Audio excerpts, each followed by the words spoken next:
The tailplane was already on fire.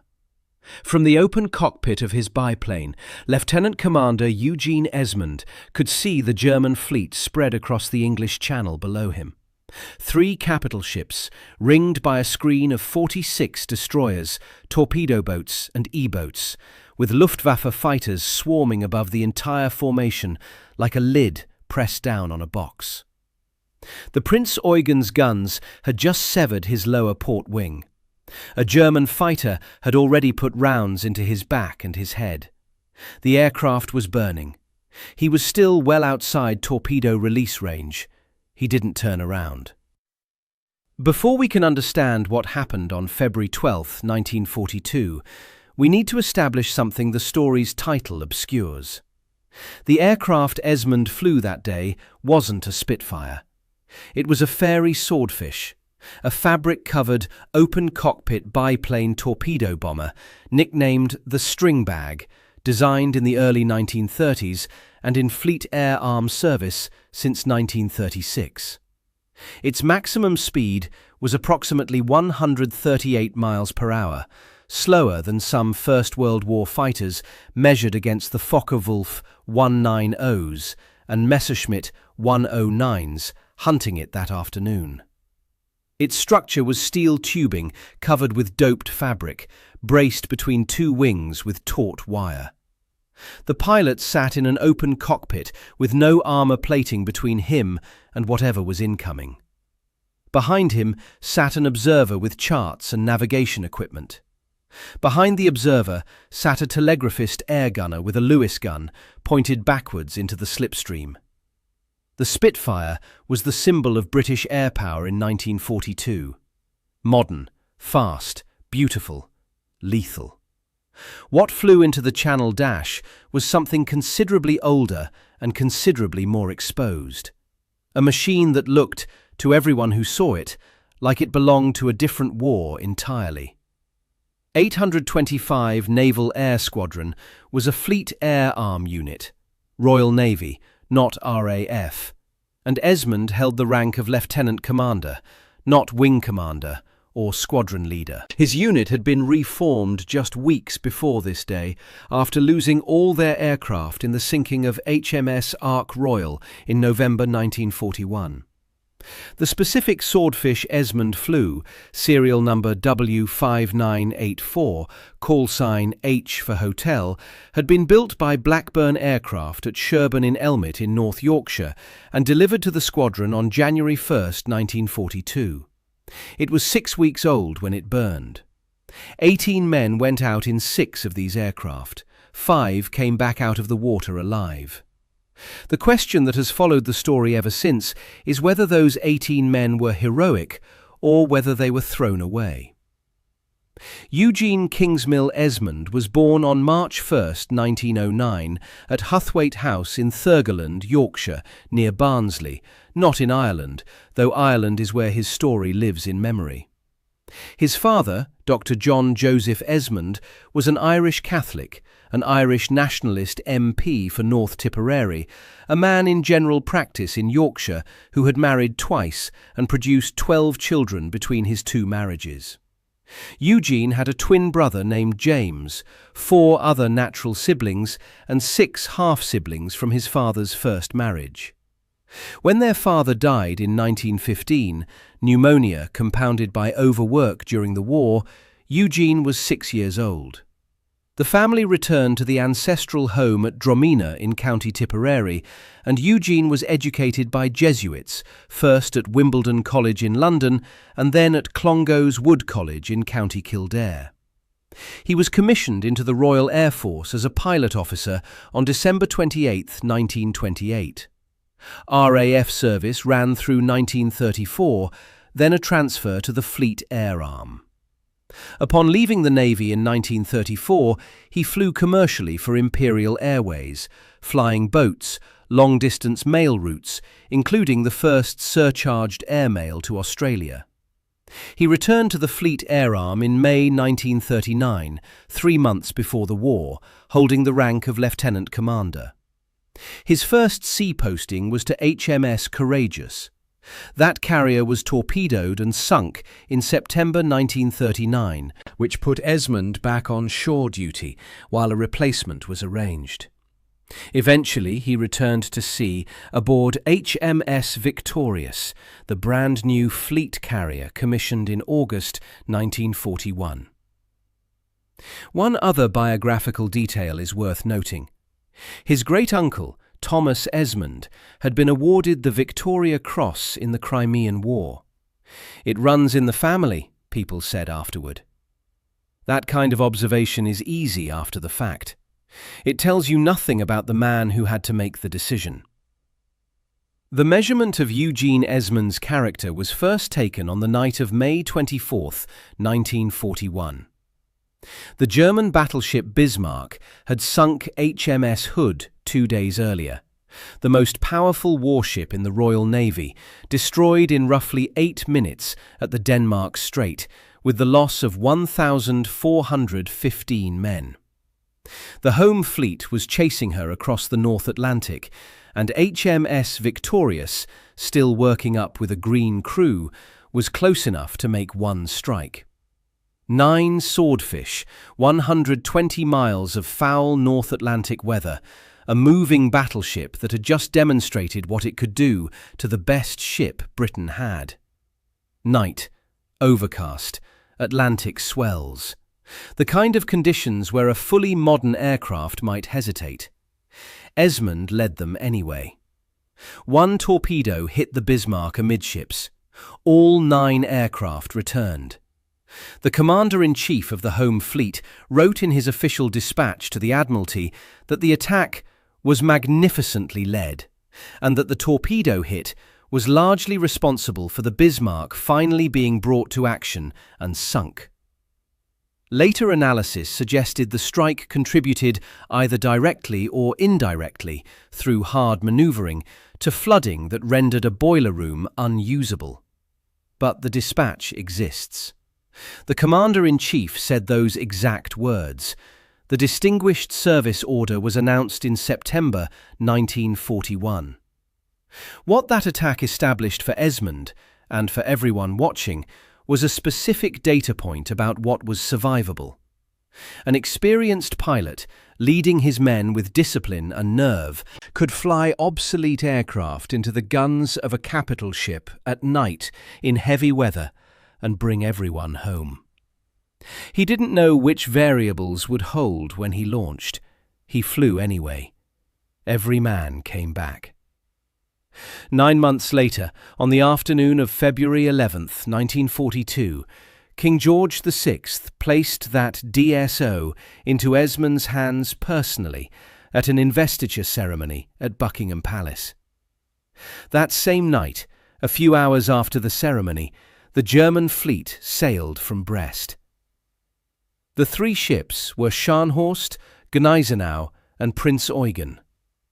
Scharnhorst and Gneisenau were battle cruisers, each displacing more than 31,000 tons, capable of 32 knots, armed with 9 11-inch guns in 3 triple turrets, plus extensive secondary and anti-aircraft armament. The Germans had added 20mm quadruple AA mounts to both ships, specifically for this transit, bolted to existing structure in the weeks before departure. Prinz Eugen was the heavy cruiser that had accompanied Bismarck on her final voyage, the survivor of that operation, now assigned to this one. They had been sitting at Brest for months, penned in by British bombing raids and continuous naval surveillance. Hitler had decided he wanted them in Norwegian waters as a defensive force against a possible Allied landing. The choice was the Channel route rather than the longer run around Scotland, where the home fleet waited. Vice Admiral Otto Ciliax commanded from Scharnhorst's bridge. General Adolf Galland of the Luftwaffe fighter arm coordinated the air umbrella, with orders to maintain a minimum of 16 fighters over the fleet at all times, and 32 for the majority of the transit. The escort screen was the most formidable assembled in the English Channel during the war. 6 destroyers, 14 torpedo boats, 26 E-boats, 46 surface vessels, forming a moving wall around the 3 capital ships. The combined anti-aircraft armament of the escort fleet alone totaled 100 heavy guns, 84 medium guns, and 149 light guns. This figure excludes the main batteries of the 3 warships themselves, which could fire their largest guns into the sea ahead of approaching aircraft to create concussive wall bursts designed to break formation flying. Add the fleet's close-in 20mm batteries. Add Gallen's rotating fighter umbrella. The number that matters is 333 heavy, medium, and light AA guns, plus fighters. Against this, each swordfish carried one 18-inch torpedo, the aircraft's primary weapon, one fixed forward-firing .303 Vickers machine gun in the engine cowling for the pilot to use, and one Lewis gun in the rear cockpit for the telegraphist air gunner. The pilot's Vickers could only fire forward and was meaningless in a fleet attack scenario. The aircraft was pointed at the target, not at the guns. The rear Lewis gun, operated by the 3rd crew member, fired backwards, useful only against aircraft approaching from the stern. This is the answer to the 6 bullets image in the original story hook. No survivor testimony that can be traced to a primary source records a specific ammunition count in those final moments, and the history doesn't need that invention. What it needs is the actual arithmetic. 6 aircraft carrying torpedoes and 2 machine guns each, approaching a fleet defended by 333 dedicated AA guns, plus Messerschmitts and FW-190s. The Swordfish's rear gunners fired their Lewis guns throughout the attack. The accounts confirm it, but the volume of incoming fire from the fleet was so overwhelming that survivors later described it as greater than anything a fixed coastal battery had ever produced. The Lewis gun wasn't a weapons system in this context. It was a gesture. 18 men protected by fabric challenged 4,000 shielded by armor plate. That line, from RNAS Yeovilton's memorial to the action, isn't poetry. It's engineering. The ships departed Brest just before midnight on February 11th and passed through the Strait of Dover the following morning in low cloud cover, wind from the northwest, and poor visibility. British radar failures, equipment malfunctions compounded by the weather, meant the fleet transited the narrowest point of the English Channel within range of shore-based artillery without being detected. It was squadron leader Bill Igoe, a sector controller in 11 Group, who finally pieced together the radar plots late in the morning and raised the alarm. By then, the fleet had already cleared Dover. Britain had anticipated this possibility. They had a plan for it, called Operation Fuller. The plan assumed the fleet would be detected early enough for coordinated strikes by torpedo bombers, surface destroyers, and shore artillery. What the plan didn't adequately account for was the possibility that the detection would be so late that coordinated would become, in practice, impossible. By the time Esmond's telephone rang at Manston, the window wasn't being managed. It was collapsing. 825 Naval Air Squadron had been stationed at RAF Manston in Kent since January, specifically to be within torpedo range of a German breakout. Manston sits on the headland above the North Foreland, 15 miles north of Dover, close enough to hear the sea. On the morning of February 12th, the airfield sat under a cold, low overcast. The grass runway had frosted overnight. The 6 swordfish stood on the tarmac, each pre-armed with a torpedo, each fueled, the telegraphist air gunners having already checked their Lewis guns and their ammunition drums before the morning's waiting began. Esmond received the call sometime around late morning. The fleet had been identified. Operation Fuller was activated.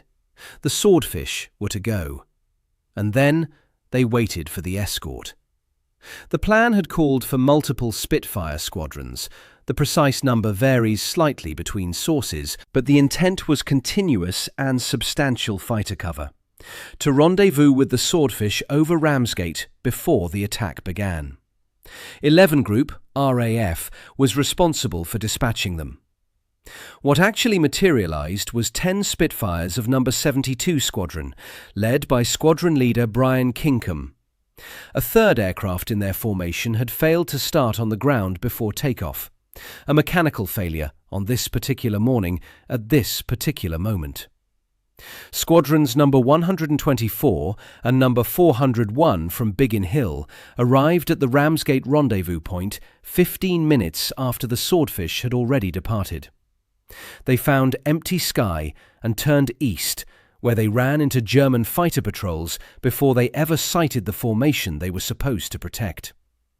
Squadrons No. 64 and No. 411 from Hornchurch arrived over Manston at 12:45, 20 minutes after the Swordfish were gone, and also turned east into the waiting Jagdgeschwader coverage. The Swordfish circled Ramsgate and waited. Below them, the town sat quiet in the February grey. The sea was visible to the east, flat and dull, with a cloud base that compressed the horizon.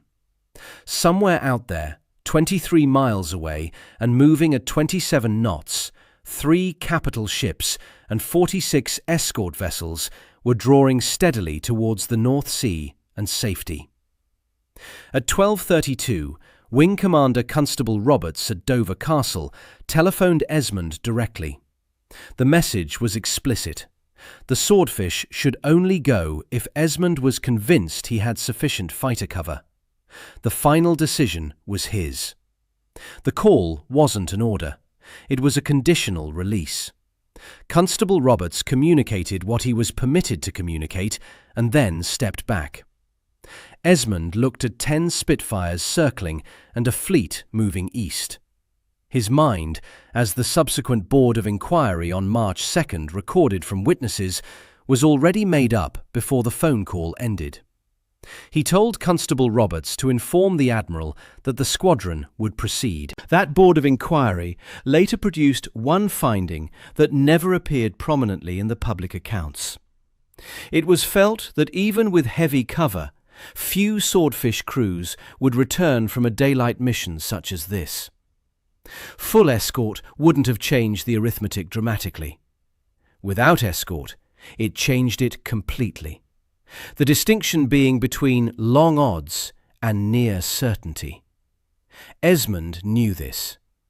The Victoria Cross citation, written 19 days later, confirmed it in language that reads like a formal acknowledgement.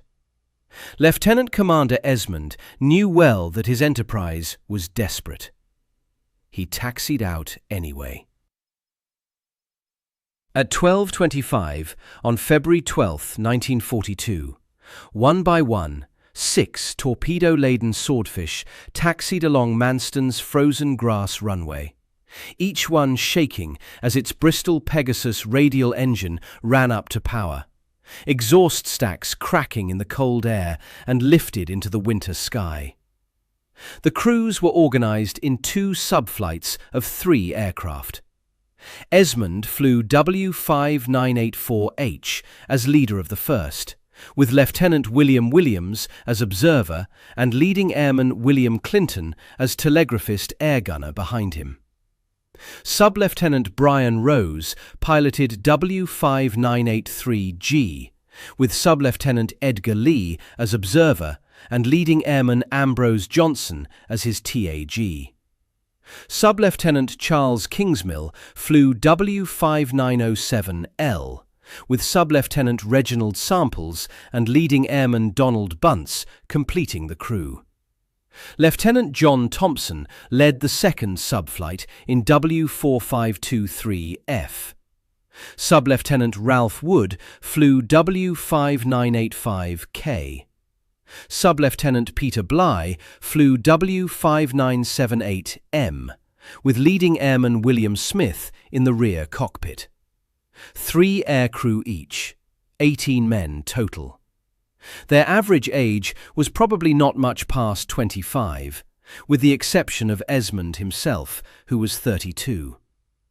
As they levelled off at 1,550 feet and set course for Ramsgate, one witness on the ground at Manston described them simply, 18 young men in 6 antiquated biplanes on their way to challenge more than half the German Navy. Not a journalist's line. Naval history writing, published 30 years later, by someone who had spoken to survivors. They reached Ramsgate at 12:29 and began circling the town, the 10 Spitfires of 72 Squadron joining them above, weaving back and forth to stay in visual contact with aircraft flying at a third of the Spitfire's minimum comfortable airspeed. 3 minutes of orbiting, 2 minutes more.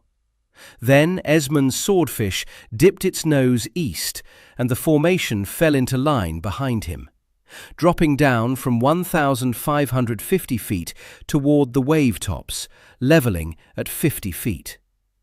At that height, in a Swordfish, flying east into the grey above the channel, the sea wasn't below you in the conventional sense. It was beside you. The waves resolved into individual shapes, whitecaps, dark hollows, the specific texture of a North Sea winter surface in February, and the horizon ahead was low and close. The cloud base hung perhaps 500 feet above.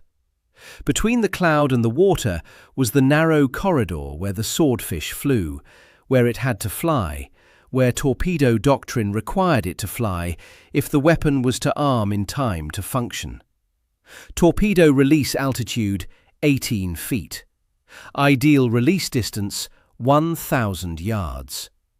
The torpedo dropped 200 feet forward before hitting the water, then needed 300 yards of running to arm and reach set depth.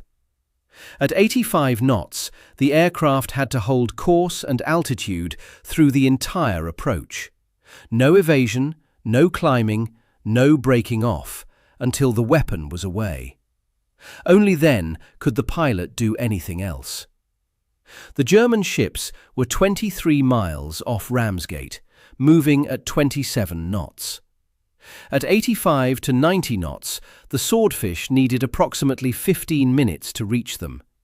They got about 10 minutes before the fighters found them. 2 full Staffels of Jagdgeschwader II Richthofen, commanded by Oberstleutnant Walter Osau, came down through the overcast.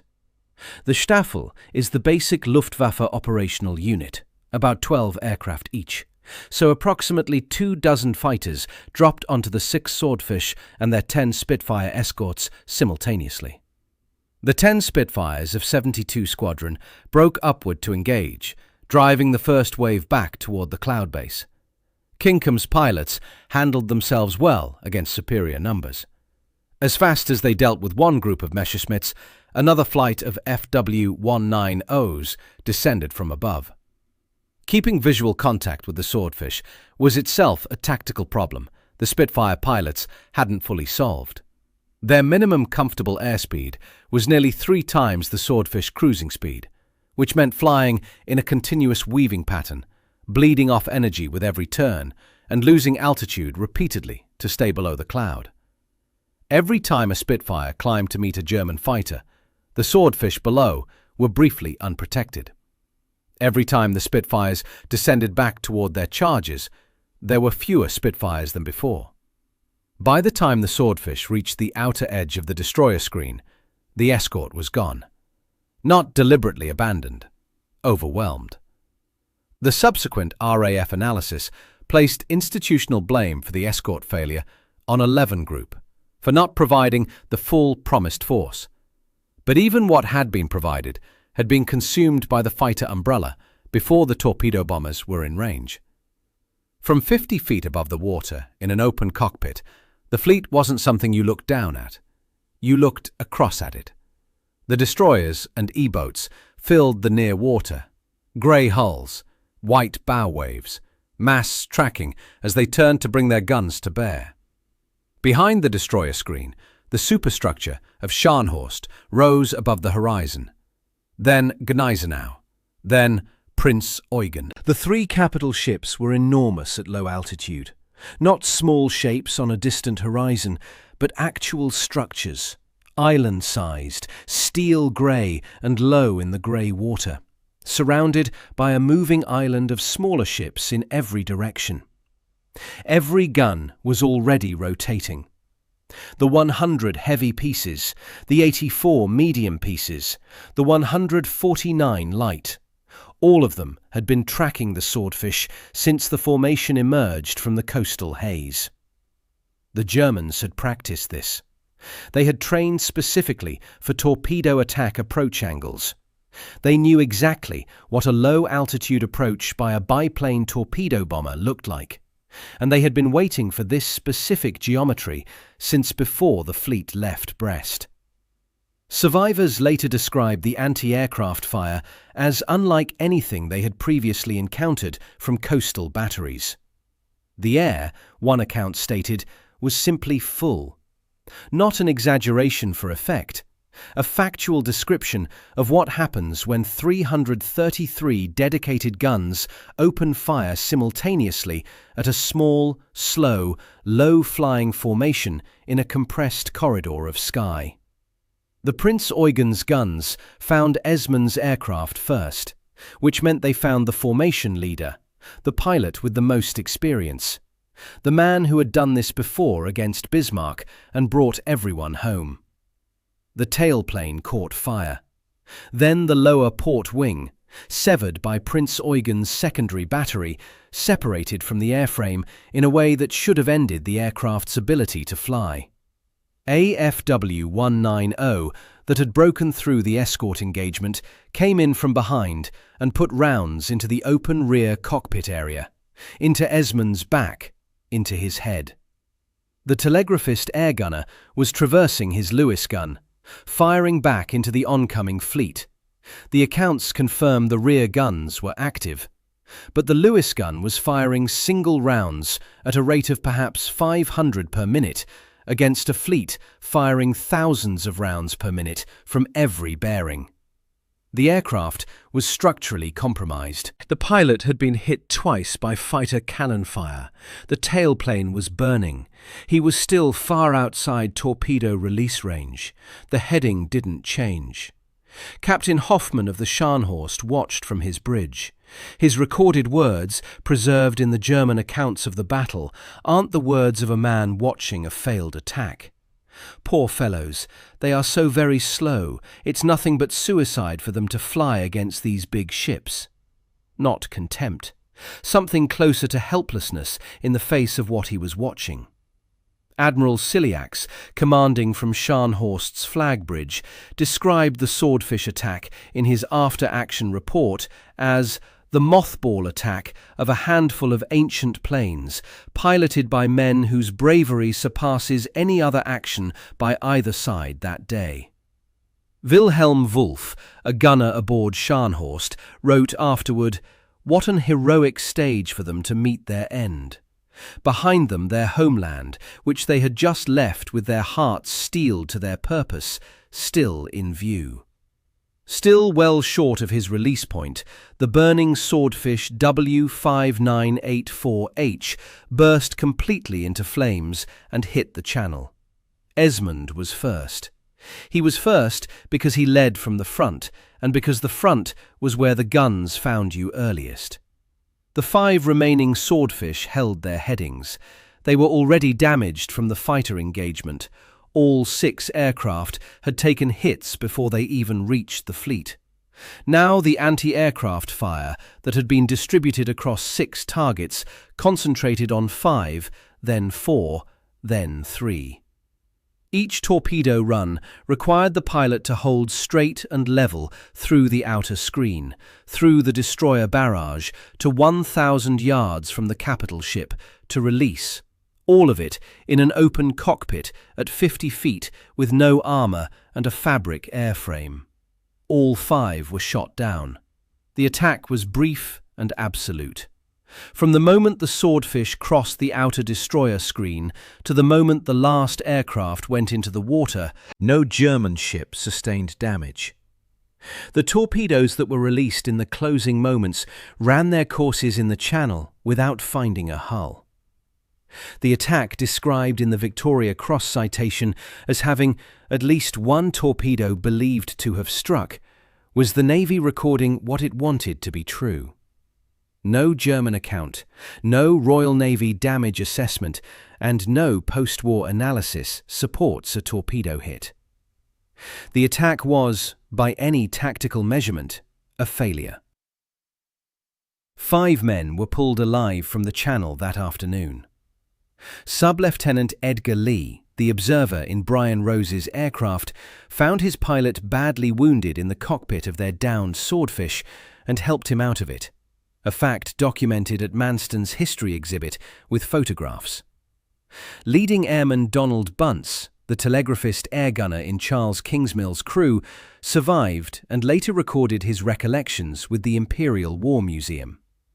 His oral history is preserved there under Object Reference 80013994, the primary voice from inside that attack, available to anyone who wants to hear what it sounded like from a man who lived it.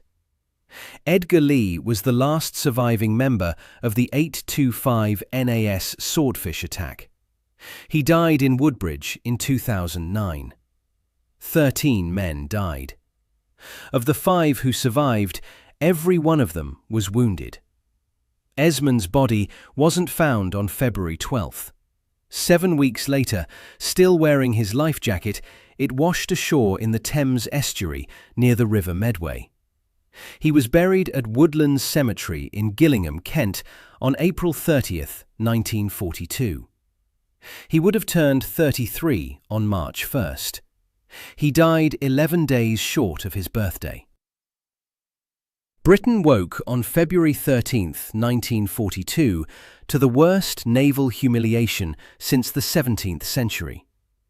3 enemy capital ships had sailed through the Strait of Dover in daylight, within sight of the English coast, and the Royal Navy had been unable to stop them. The newspapers didn't soften the assessment.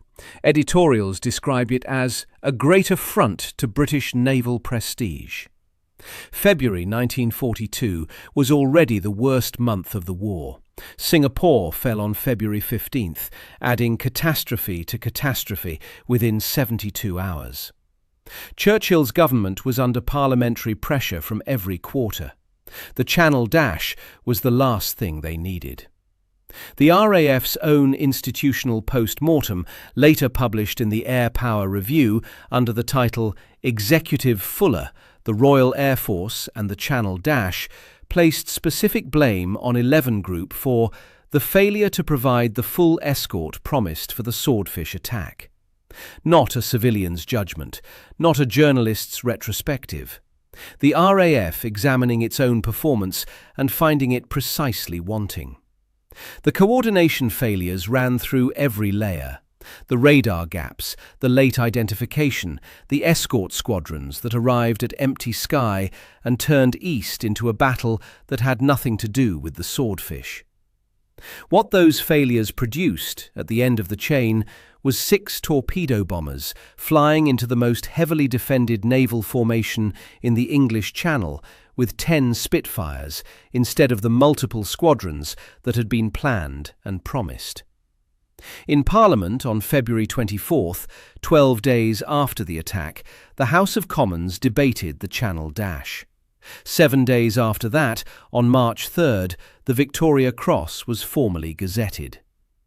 The proximity isn't documented as deliberate policy, but it's notable. Within weeks of Parliament demanding answers about Britain's greatest naval failure of the war, the government was publishing the citation for the man who had gone in anyway. The surviving officers, Rose, Lee, Kingsmill and Thompson, each received the Distinguished Service Order. Leading Airman Bunce received the Conspicuous Gallantry Medal, appropriate awards by the standards of the time. Esmond received the Victoria Cross, posthumous, gazetted in the London Gazette on March 3, 1942, 19 days after his death. Wing Commander Tom Gleave made the recommendation.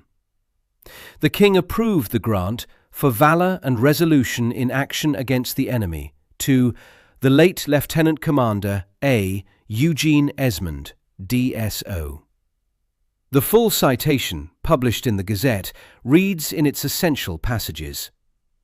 On the morning of Thursday, 12 February 1942, Lieutenant Commander Esmond, in command of a squadron of the Fleet Air Arm, was told that the German battle cruisers Scharnhorst and Gneisenau and the cruiser Prinz Eugen, strongly escorted by some 30 surface craft, were entering the Straits of Dover, and that his squadron must attack before they reached the sandbanks northeast of Calais. Lieutenant Commander Esmond knew well that his enterprise was desperate. Soon after noon, he and his squadron of 6 swordfish set course for the enemy, and after 10 minutes' flight were attacked by a strong force of enemy fighters. Touch was lost with his fighter escort, and in the action which followed, all his aircraft were damaged. He flew on, cool and resolute, serenely challenging hopeless odds, to encounter the deadly fire of the battle cruisers and their escort, which shattered the port wing of his aircraft. Undismayed, he led his squadron on, straight through this inferno of fire, in steady flight towards their target. Almost at once he was shot down, but his squadron went on to launch a gallant attack, in which at least one torpedo is believed to have struck the German battle cruisers, and from which not one of the 6 aircraft returned. His high courage and splendid resolution will live in the traditions of the Royal Navy, and remain for many generations a fine and stirring memory. In fact, no torpedo struck any German ship. The citation's suggestion that one might have is what the Navy wanted to believe, and the records don't support it. The attack was, as even the citation acknowledges in its earlier sentence, desperate from the moment the order was given. The VC isn't awarded for outcomes, it's awarded for what the man did, knowing what he knew, choosing what he chose. He was already in the Channel when those words were written. 3 years later, on May 13, 1945, Winston Churchill delivered his final broadcast speech on the war. He named Esmond by rank and decoration, not in passing, not grouped with statistics, but specifically by name. I don't forget Lieutenant Commander Esmond, VC, DSO, Lance Corporal Keneally, VC, Captain Fagan, VC, and other Irish heroes that I could easily recite, and all bitterness by Britain for the Irish race dies in my heart. He mentioned him specifically 3 years later. Churchill, who had lived through Singapore and El Alamein and D-Day and the whole machinery of that war, was still carrying this particular name. That is the measure of what the action had meant to the people who had to look at what it cost. Admiral Ramsay, who gave the orders that sent the squadron out, wrote afterward, "In my opinion, the gallant sortie of these 6 swordfish aircraft constitutes one of the finest exhibitions of self-sacrifice and devotion to duty the war had ever witnessed." That sentence was written by a man who understood that he had sent them to die under inadequate conditions through a system that had failed at multiple levels before Esmond even taxied out. The weight of it's visible in every word. The RNAS Yeovilton Memorial to the 825 NAS attack states it simply. 18 men protected by fabric challenged 4,000 shielded by armour plate.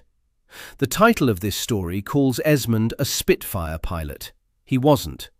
The Spitfire was the thing Britain wanted to be in that war: fast, modern, lethal, iconic. What actually flew into the Channel Dash was a biplane torpedo bomber with the structural sophistication of a 1936 design, open to the February sky, protected by doped fabric, carrying one torpedo that needed 300 yards of running room to arm, defended by a Lewis gun firing backwards. 3 men in a canvas and wire machine against a fleet with 333 dedicated anti-aircraft guns and a continuous fighter umbrella. The fleet got through. That's the result. Scharnhorst and Gneisenau would later hit British mines in the North Sea and were damaged badly enough to require months of repairs. Scharnhorst hit 2, Gneisenau hit 1. But those were pre-laid defensive minefields, not anything those 6 torpedoes have to do with. The attack achieved nothing that survives in a damage report. So the question embedded in this story, was this bravery or was this throwing his life away, doesn't resolve cleanly, and it probably shouldn't. Here is what can be said with confidence.